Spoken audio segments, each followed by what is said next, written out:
இன்றைக்கி நம்ம ஸ்டைலில் ஹைதராபாத் காடை முட்டை குருமா செய்ய போகிறோம். இதை தீபாவளிக்காக ஸ்பெஷலாக செய்கிறோம். நம்ம முட்டையை வச்சு பல விதமாக சமைச்சிருந்தாலும் இந்த காடை முட்டை புதினா குருமா டிஃப்ரெண்ட்டான ருசியில் ரொம்ப அருமையாக இருக்கும். இந்த குருமா செய்கிறத வாங்க பார்க்கலாம். ஹாய், வணக்கம். நம்ம ஸ்டைல் சேனலுக்கு உங்கள் அனைவரையும் வரவேற்கிறோம். இன்னைக்கு ஹைதராபாத் காடை முட்டை குருமா செய்ய போகிறோம். அதுக்கு 20 முட்டையை அவிச்சு ஓட எடுத்து வச்சுருக்கேன். அரைக்கிறதுக்குள்ள பொருள் 2 பெரிய வெங்காயம் எடுத்து வச்சுருக்கேன். புதினா ஒரு கையளவு இருக்குது.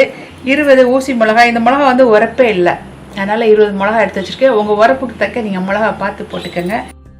இந்த 3ஐயும் நம்ம அரைச்சிட்டு பார்ப்போம். வெங்காயம், பச்சை மிளகா, புதினா 3ஐயும் அரைச்சாச்சு. கரம் மசாலா தூள் 1/4 டீஸ்பூன், 1/2 டீஸ்பூன் மஞ்சத்தூள், 1/2 டீஸ்பூன் சோம்பு எடுத்து வச்சுருக்கேன், 2 டீஸ்பூன் மல்லித்தூள், 1/2 கப் தயிர், 3 மேஜை கரண்டி பாதாம் முந்திரி பேஸ்ட்டு, 1/2 மேஜை கரண்டி இஞ்சி பூண்டு பேஸ்ட்டு, ஒரு கொத்து மல்லிக்கீரை எடுத்துருக்கேன், 2 உருளைக்கிழங்கு வெட்டி வச்சுருக்கேன். நீங்கள் தேவைப்பட்டால் போடுங்க, இல்லாட்டி பரவாயில்ல. மற்றதை சமைக்கும்போது பார்க்கலாம். தாளிக்கிறதுக்கு 1 மேஜை கரண்டி நெய்யும் 1/2 மேஜை கரண்டி தேங்காய் எண்ணெயும் ஊற்றிக்கிறேன். சோம்பு போடுறேன். ஒரு வெங்காயம் சொல்லலை இதுக்கு தாளிக்கிறதுக்கு. இது ஒரு வெங்காயம் போடுறேன்.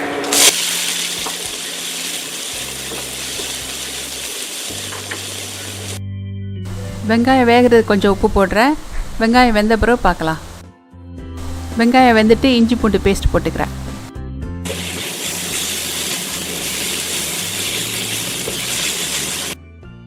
அரைச்சி வச்ச கலவையை போட்டுக்கிறேன்.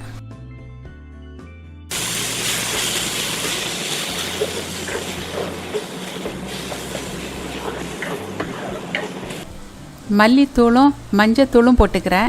பச்சை வாடை போக நல்லா கிண்டி விட்டுக்கங்க.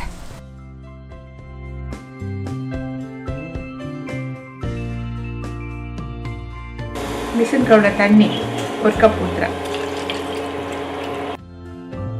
பாதாம் முந்திரி பேஸ்ட்டை போட்டுக்கிறேன். தாளிச்ச கலவையை 15 நிமிஷமாக பச்சை வடை போக வேக விட்டோம். வேக வச்ச உருளைக்கிழங்க போட்டுக்கிறேன்.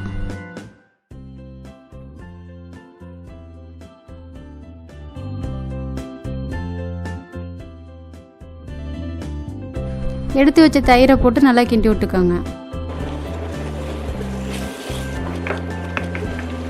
பசும்பால் நான் 3/4 கப்பு ஊற்றுக்கிறேன்.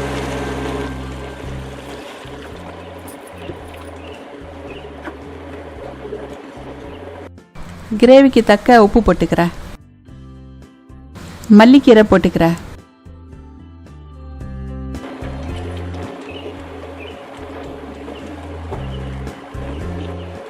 அரை மேஜை கரண்டி எலுமிச்சை சாறு ஊற்றுறேன்.